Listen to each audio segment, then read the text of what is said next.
All of his co-workers were gone. What could it mean? Stanley decided to go to the meeting room. Perhaps he had simply missed a memo. Warmth spread through Stanley's arms. With the bucket in his arms again, he was home. Stanley clutched the bucket tightly to his chest, and this was not the correct way to the meeting room. But Stanley had felt the bucket calling to him, telling him that the employee lounge was simply the place to be. And here it was. Had the bucket turned out to be correct? Was this better than the meeting room? Yes, Stanley thought to himself. Yes, perhaps it truly was. How insightful the bucket turned out to be. No, never mind. The bucket was wrong. Stanley took the door on his left to go, and so the two of them detoured through the maintenance section and walked straight ahead to the opposite door.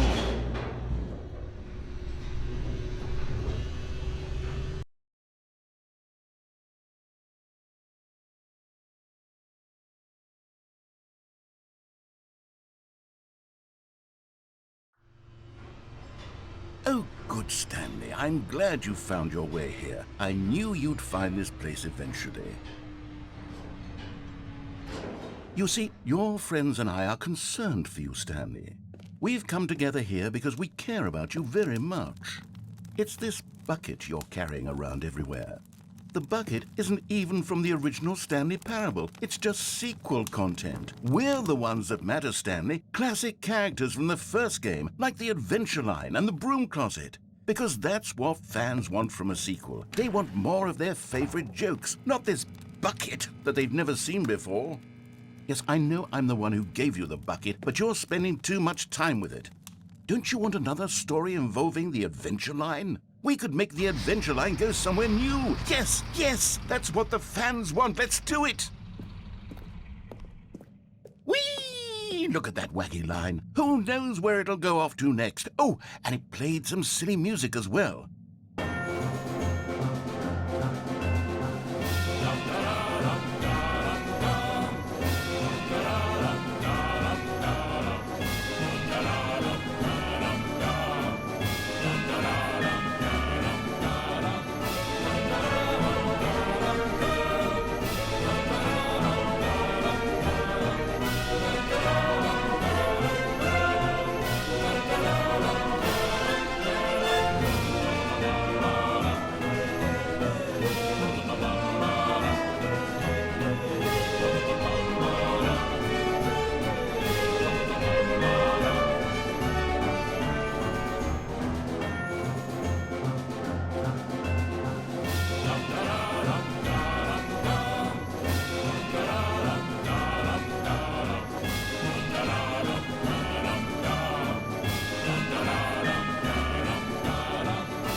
Now this is what the Stanley Parable is all about. Don't you remember all those great jokes from the original dialogue? Also, Stanley is addicted to drugs and hookers.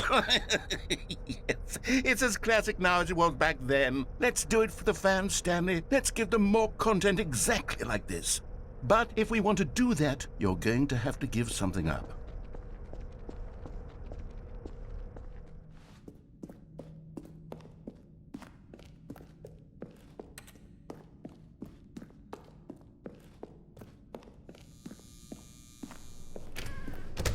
Don't you get it, Stanley?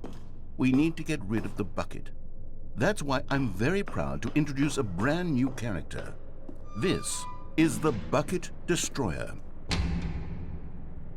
I think it'll make a wonderful new addition to the rich lore of the Stanley Parable. True, it also was not in the original game, but it's such a well-fleshed-out character with so much personality that to me it already feels as though it's been part of the cast all along. Don't you agree?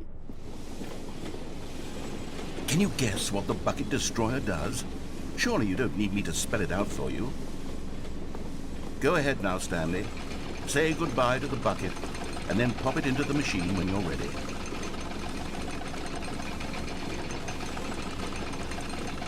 Now listen to me. It's crucial that you give it the bucket. I don't know what the Bucket Destroyer will do if it can't destroy your bucket. Destroying buckets is all it knows. That is its singular personality trait. Sure, I can hear you saying, how does a character with only one personality trait deserve to join the pantheon of beloved Stanley Parable characters? Well, you see, if you were to really explore the Bucket Destroyer, you would see that its desire to crush buckets is so densely loaded with complexity and nuance that it's really like 10 personality traits. What other object in this game can you even say that about? The broom closet? Certainly not. I wonder what sort of Bucket Destroyer merchandise the fans will be clamoring for after this. Okay, the Bucket Destroyer is getting very upset now. You'll have to hurry and feed it. We can't get back to the classic Stanley Parable characters like the Adventure Line or the Bucket Destroyer until you crush that damn bucket. Quickly now, the fans are waiting. Do it, the fans, Stanley. Give the fans what they want. Hurry and...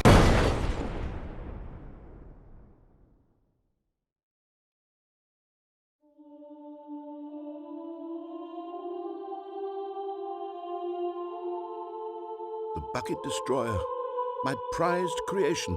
You had so much potential. We were going to do such marvelous things with you, tell such spellbinding stories about you. All of it squandered now. Goodbye, new friend. For the moment in time that you were here, you were magnificent.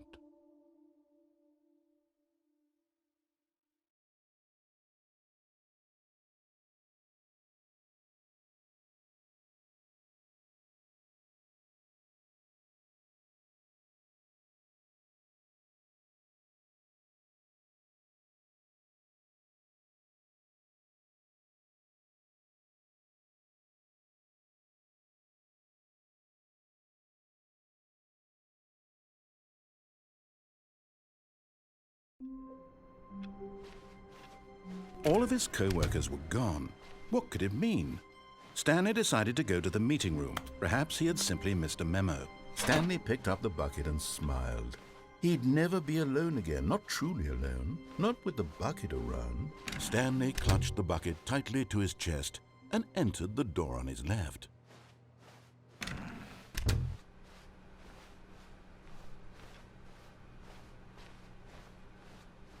Still no one was here. Stanley needed the bucket's warmth and comfort now more than ever. Perhaps his boss's office was where he'd find answers.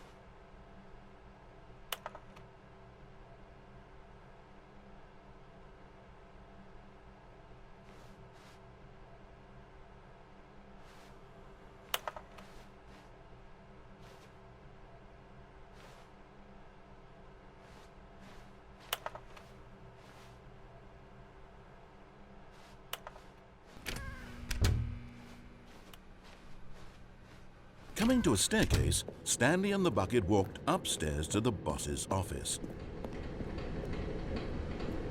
But Stanley just couldn't do it.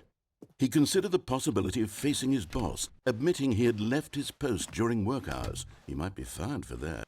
And in such a competitive economy, why had he taken that risk? All because he believed everyone had vanished? His boss would think he was crazy. And then something occurred to Stanley. Maybe, he thought to himself, maybe I am crazy. He looked down at the bucket in his arms. Am I crazy? He asked the bucket. The bucket returned his gaze, but said nothing at all.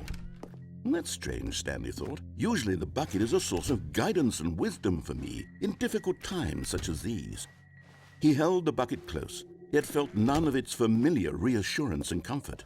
And that's when Stanley realized, this isn't my bucket. It's just a normal, everyday bucket. Someone else's bucket, perhaps. How did I end up with someone else's bucket? This is all terribly wrong. Surely no good would come from this. Who knows what sorts of bizarre hallucinations Stanley might experience without the psychologically grounding presence of his bucket.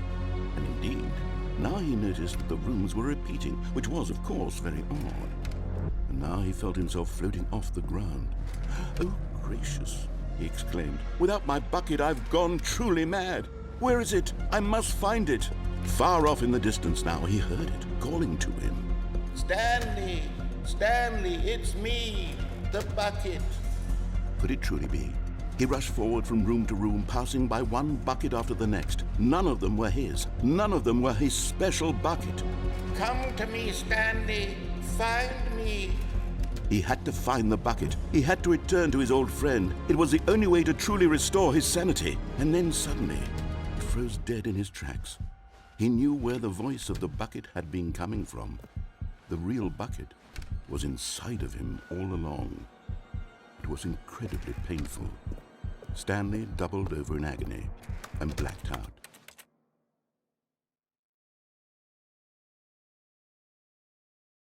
This is the story of a woman named Mariella. Mariella woke up on a day like any other. She arose, got dressed, picked up her bucket of comfort and security, and walked to her place of work.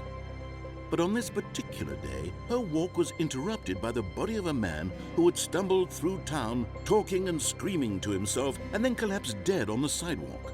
Right away, she knew what the problem was. This man had no bucket.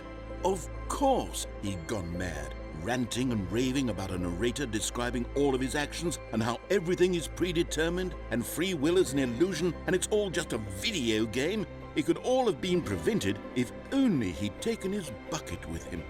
Perhaps he didn't even realize he'd forgotten his bucket at home in the first place. How cruel the world can be, Mariella thought, and she hugged her own bucket even tighter.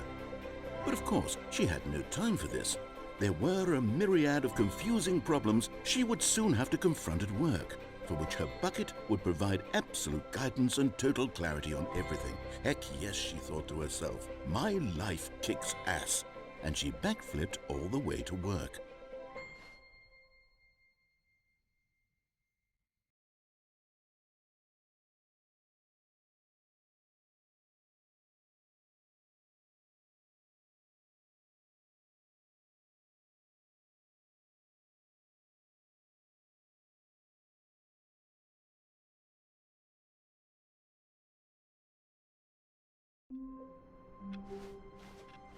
All of his co-workers were gone. What could it mean? Stanley decided to go to the meeting room. Perhaps he had simply missed a memo. The good old bucket. Just Stanley and the bucket. Off on another thrilling adventure together. Stanley clutched the bucket tightly to his... This was not the correct way to the meeting room, but Stanley had felt the bucket calling to him, telling him that the employee lounge was simply the place to be. And here it was. Had the bucket turned out to be correct? No, never mind. The bucket was wrong. Stanley took the door on his left to go back to the meeting room. No, Said the bucket.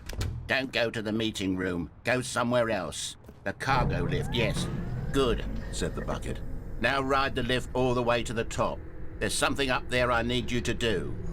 Stanley did not question why or how this bucket was speaking to him. It should have alarmed him, of course, because buckets can't talk. But Stanley chose not to think about this obvious fact. He was firmly convinced that the bucket had spoken to him, and he unthinkingly did whatever the bucket asked.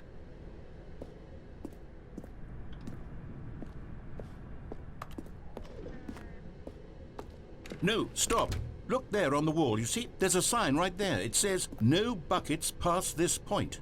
Stanley, how could you think it was okay to bring the bucket here? Unless, what if the problem is that...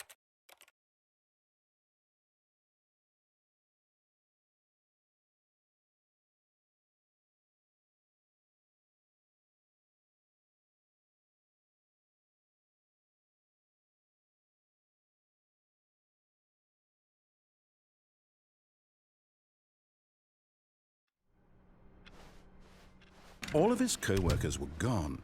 What could it mean? Stanley decided to go to the meeting room. Perhaps he had simply missed a memo. Where are we going today? The bucket asked. Stanley just smiled. Anywhere they went together would be perfectly fine with him.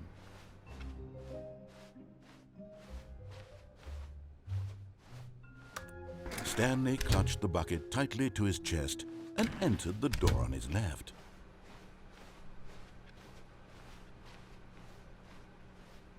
Still no one was here.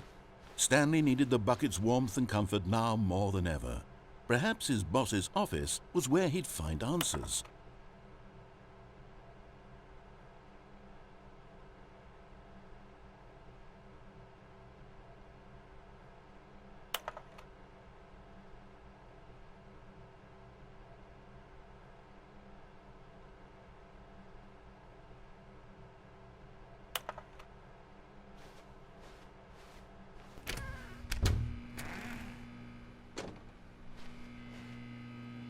Oh, Stanley, can you feel it? The broom closet. It wants the bucket. You can feel that, can't you? The aura of jealousy? It's as clear as day. This broom closet believes it deserves the bucket. I can really feel it now. It's a bucket. It belongs in a broom closet. That's what the broom closet is trying to say here. It's supposed to go with the other cleaning supplies. Good for you, Stanley. Don't give in. Don't hand over the bucket. I know how hard it must be, given the pressure that the broom closet is putting on your shoulders right now, but you have to be strong. This is your bucket. This is your companion and lifelong friend. You can't hand it over. Oh, no. We're getting into name-calling now, it seems. Is this how low the broom closet has sunk, that it has to resort to this stream of petty insults simply in order to get you to hand over the bucket? Stanley, I never liked this broom closet for a variety of reasons, but even this is worse than I had imagined. And wait. Now the broom closet has the gall to imply that you and the bucket are not truly deep and lasting friends, that your relationship is purely superficial and convenient, that your life is so banal and meaningless that you'd feel the same sort of kinship towards any inanimate object which happened to lay in your path in an even partially enticing manner. Well, I never. Go on, Stanley. Lay into it. Really tell the broom closet off for its demeaning comments. Expand on the wide variety of experiences you and the bucket have shared together. Go through each of them point by point. Share your journal entries detailing the rich emotional landscape of your feelings for the bucket as they have changed and evolved over the years. Let him have it.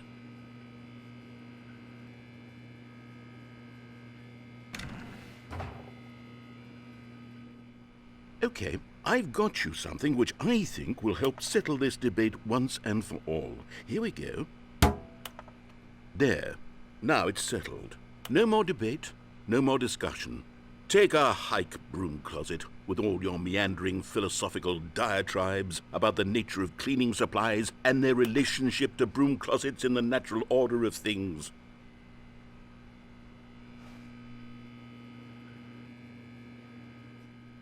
All right, I've got a second sticker back here, and I'm going to slap it on as well because I think it's appropriate.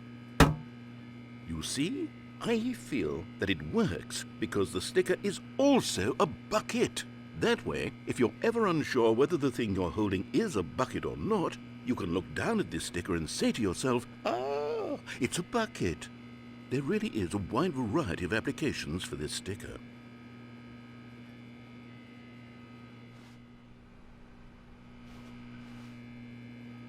You know what? I could take the name-calling and the dismissal of your kinship with the bucket, but now the broom closet is just giving us the silent treatment, and to be honest, I'm sick of the pettiness on display. You can stay here all you like, but I've had it with this impetulant room of cleaning supplies, easily the most childish such room I've ever been in. I'll see you outside, and we can get on with the story about you and your bucket.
Coming to a staircase, Stanley and the bucket walked upstairs to the boss's office.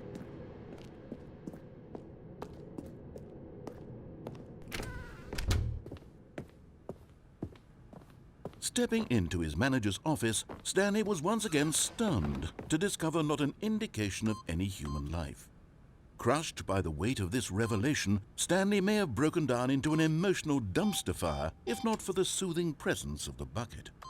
Even now, in his darkest of hours, did the bucket's warmth and guiding light pierce the dark clouds of confusion and chaos. It would be with him, but Stanley guessed the correct code by sheer luck. Was it that the bucket knew all along? Was the bucket guiding him? Yes, this is certainly the most logical explanation.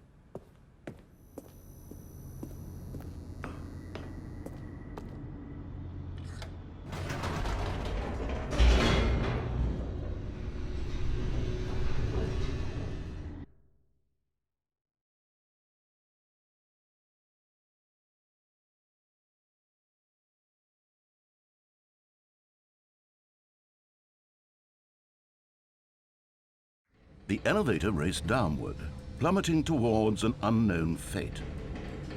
It would be all Stanley could do to keep himself together, if not for the bucket.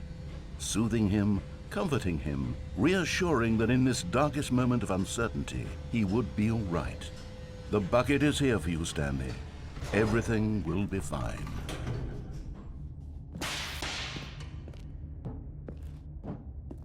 Stanley and the bucket walked straight ahead through the large door that read, Mind Control Facility.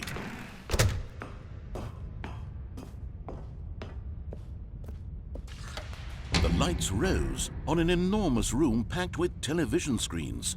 What horrible secret did this place hold? Stanley and the bucket both wondered to themselves.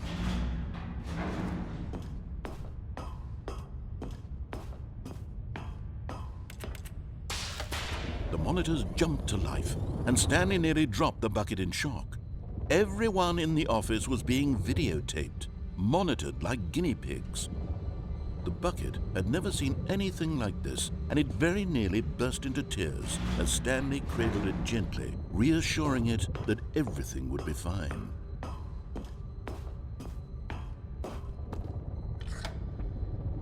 Was the bucket under the mind control facility's influence as well?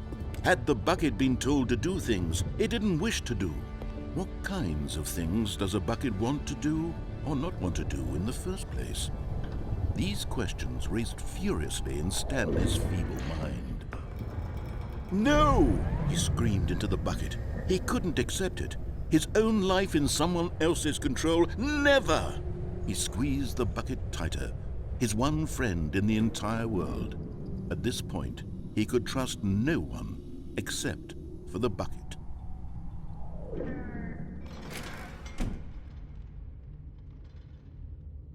But here was the proof. The heart of the operation. Controls labeled with emotions, happy or sad or content. Walking, eating, working, all of it monitored and commanded from this very place. And as the cold reality of his past began to sink in, Stanley decided...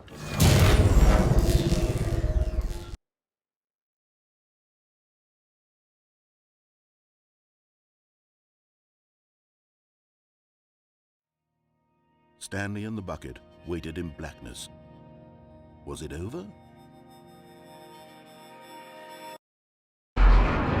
Yes, they had done it. Stanley and the bucket had defeated their greatest and darkest enemy, freed themselves from the tyrannical grip of the evil mind control machine. Freedom was now mere moments away. Excitedly, the two of them began to discuss the kind of life they wanted to live once they stepped through this massive door. The bucket wanted to learn to roller skate. Stanley wanted to sneeze in every country on Earth. Both of them wanted to begin watching a movie, any movie, but then stop it halfway through and begin watching it in reverse from the end. True, it was a simple life they envisioned, but it was one they'd lived together, with one another to lean on, to trust, to support, and to... What? Wait. What was happening? Why had the door stopped? Was Stanley and the bucket not about to be freed? An unbearable silence filled the room, lingering in uncertainty. until finally the truth hit Stanley square in the face. This building did not want the bucket to leave. Even the facility itself recognized the incredible calming presence of the bucket, needed the soothing warmth of the bucket, would go to any lengths not to part with the bucket. No, no, no. Stanley can't leave this place. Not while he has such a precious bucket in his arms. Not while this building has anything to say about it. Stanley realized he would never again leave this very room. But at least he has the bucket. To be trapped eternally in darkness isn't really so bad, Stanley thought to himself. As long as I have my bucket with me, right? I'll be okay, won't I? Stanley gulped. Very soon now, he was about to find out.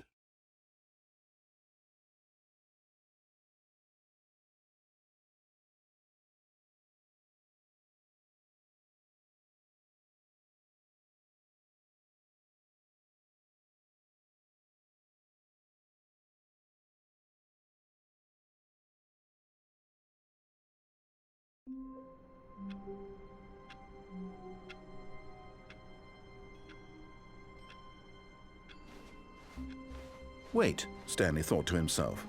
Am I sure that the orders stopped coming in? How is that possible? They never stopped. Surely I was mistaken. A good bucket, a strong bucket, a humble bucket, a committed bucket, a bucket of culture and distinction. Stanley clutched the bucket tightly to his chest and entered the door on his left. Still no one was here. Stanley needed the bucket's warmth and comfort now more than ever. Perhaps his boss's office was where he'd find answers. Stanley, we must move on from this broom closet, simply because I have no remaining stickers. If I did, you can guarantee we'd be in here for hours. But alas, no stickers.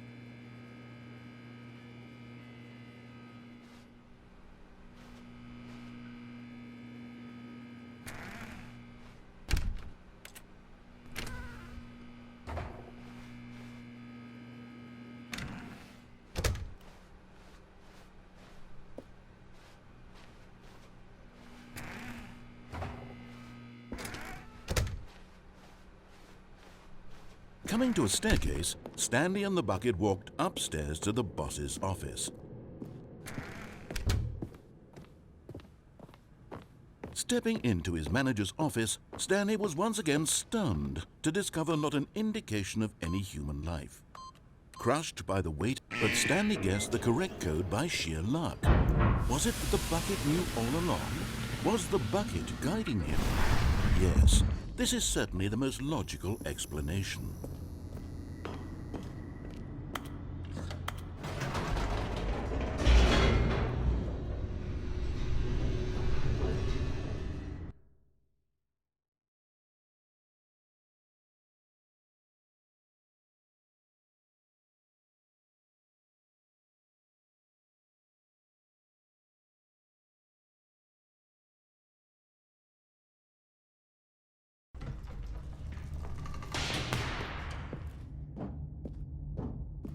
Stanley and the bucket walked straight ahead through the large door that read, Mind Control. Although this passageway had the word escape written on it, the truth was that at the end of this hall, Stanley and the bucket would both meet a violent death. The door behind them was not shut. Stanley and the bucket still had every opportunity to turn around and get back on track.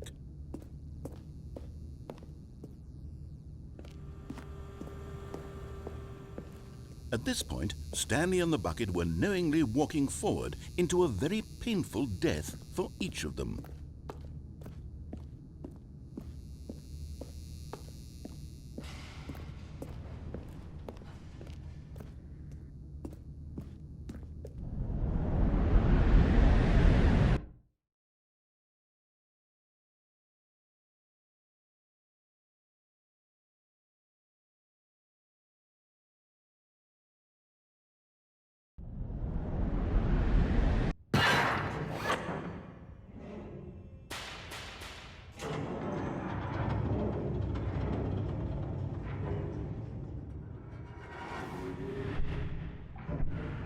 As the machine whirred into motion and Stanley and the bucket inched closer to their demise, Stanley reflected on how meaningless the bucket's warmth and comfort had turned out to be.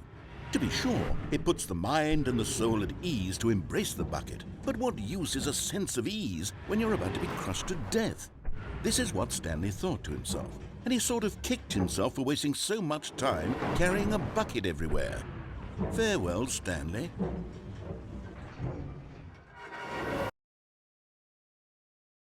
"Farewell, Stanley," cried the narrator, as Stanley and the bucket were led helplessly into the enormous metal jaws.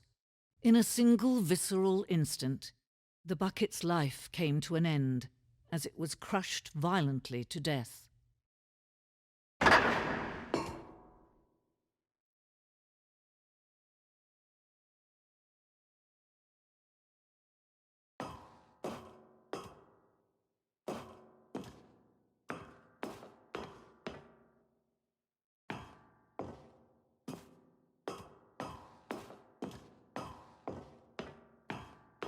It was a shame, the death of such a magnificent bucket. It's true that all buckets are radiant in their own way, but this one stood above the rest. It was a glorious bucket to behold.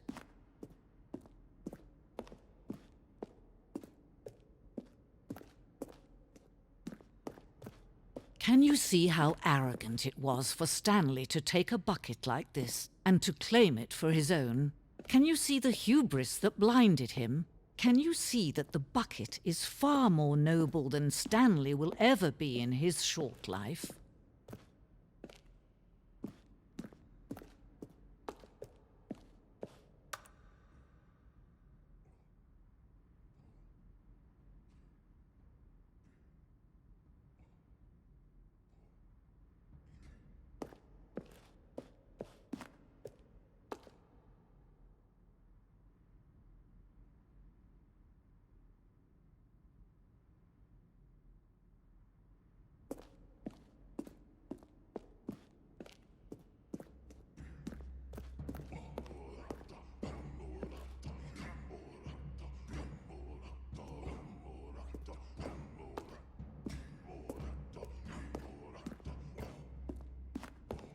No man can own a bucket, and certainly not a bucket as dazzling to behold as this one.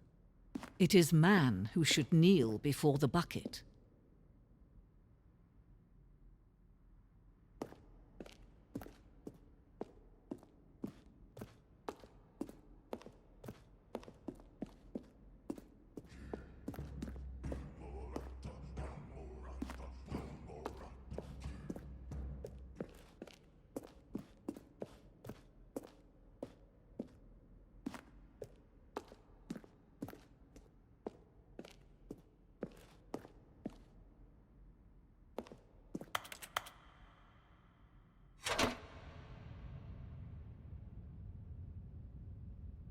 But there is something we can do together, you and I, that will right this terrible wrong.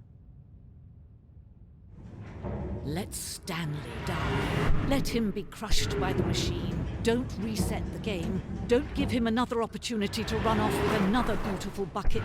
We can save the world's buckets from their treatment as tools and implements if only we let Stanley die together. The bucket shall take its place as ruler, as leader, as commander of a new world, a new vision for...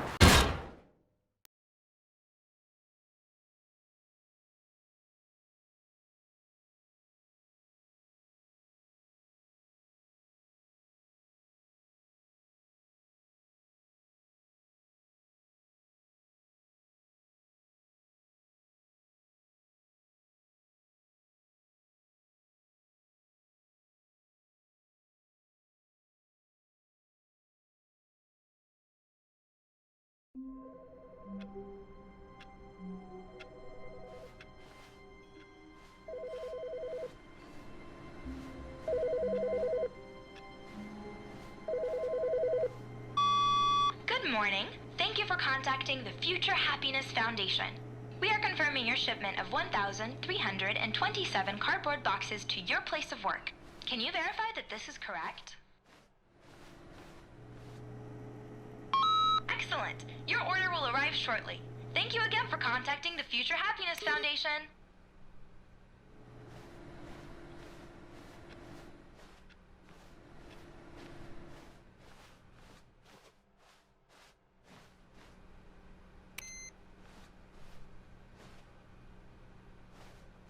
Ah, the embrace of an old friend, a weathered companionship that stands the test of time.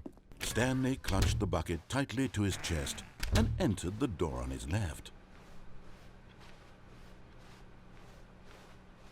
Still no one was here. Stanley needed the bucket's warmth and comfort now more than ever.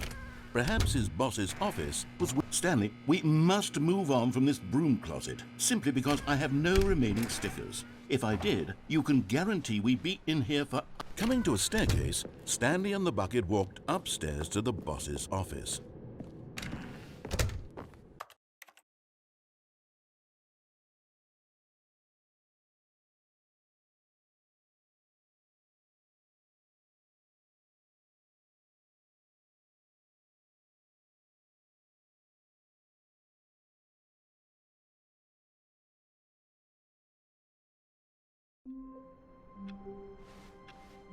All of his co-workers were gone. What could it mean?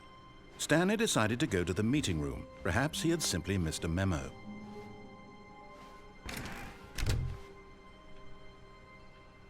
The bucket made Stanley want to be a better man and a better co-worker. In time, perhaps, he would become both of those things. Stanley clutched the bucket tightly to his chest and entered the door on his left. This was not the correct way to the meeting room, but Stanley had felt the bucket calling to him, telling him that the employee lounge was simply the place to be. And here it was. Had the bucket turned out to be correct? Was this better? No, never mind. The bucket was wrong. Stanley took the door on his left to go back to the meeting room. No, Said the bucket. don't go to the meeting room. Go somewhere else. The cargo lift, yes. Go there. Go to the cargo lift.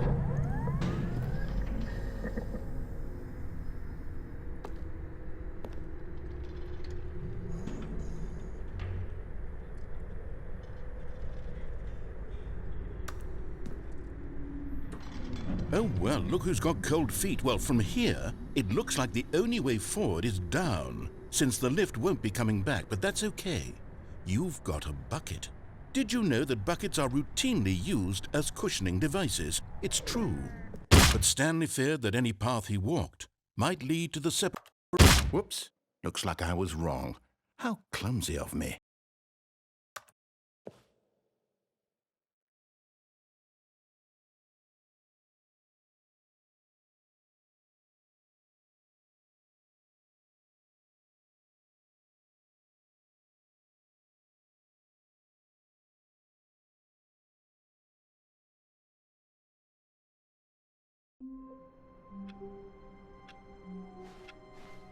Someone was following Stanley. He was sure of it. If he checked over his shoulder now, he would surely catch them. It was only a matter of time.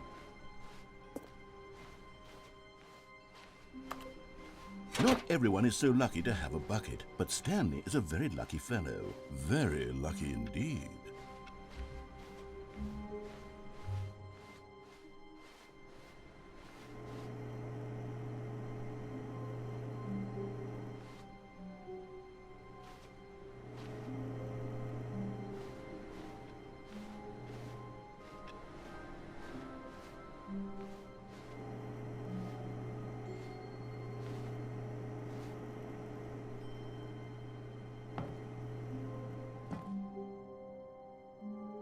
Yes, whispered the bucket into Stanley's ear. We've done it. We've escaped from that dull office and that pesky narrator. At last, out here in the white void, we are alone. Now, and for the first time, I can reveal to you my true self. The bucket began to tell Stanley of its life and its history, of the countless wars it witnessed, desecrating the land and lives of untold numbers of innocent humans, and the bucket's own complicity therein, of sadness and regret, and the many years it spent dwelling on the actions it might have taken to curb the madness and the decay, if only it had been stronger, of hope and redemption, and its crusade to uplift the stock of life for the common man, to manifest justice where none existed, and the bittersweet reality of time, to see one's dreams and wishes met halfway, meted out in parcels like charity, and abandoned as soon as the warm glow of inspiration begins to dim. The opportunities to do so much more. There was so much it could have done, perhaps, the bucket wondered to itself. Perhaps if it had seen its own darkness with a clearer perception. This was way too much for Stanley. What are you talking about? He screamed. You're a bucket! To this, the bucket furrowed its brow. No, Said the bucket. not since the evil wizard Gambhorata first ensnared me in his machinations as payback for the sacred amulet I stole from his treasured vaults. I was young back then and could not conceive the ramifications of... No! Stanley screamed even louder this time. This is stupid! You are a bucket! This is so stupid! Why are we even doing this? As Stanley screamed and screamed and screamed, the bucket revealed its true form, transforming into a mighty beast of untold power, its fangs glistening like...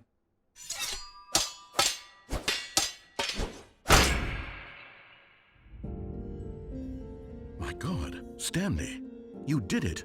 You saved us from the bucket. Thank God you already had all 12 emblems of sages and knew the incantations to summon their true power. Otherwise, we would have easily been overwhelmed by the bucket's power. I'm speechless. You've demonstrated such bravery here today. Come, let's restart the game, and we'll agree to never again go trifling with this bucket, nor the dark magic cast away inside of it.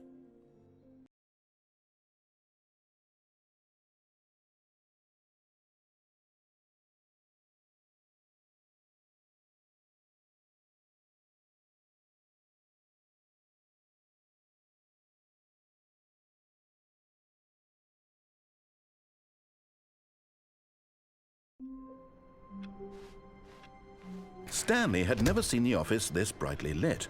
Was it a sign of something? He hoped it was. He hoped very much that it was.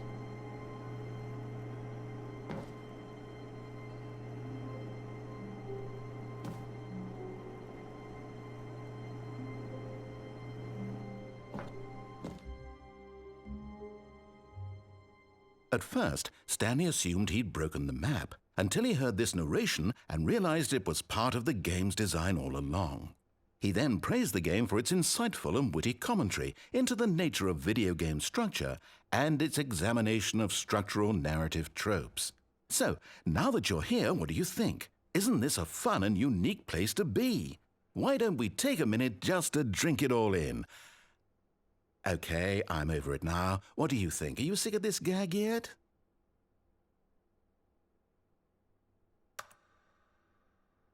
Ah, then in that case we'll continue. But now, here comes the real question. What do you think would have happened if you had told me that you wanted this to stop? Do you think it would have been particularly different?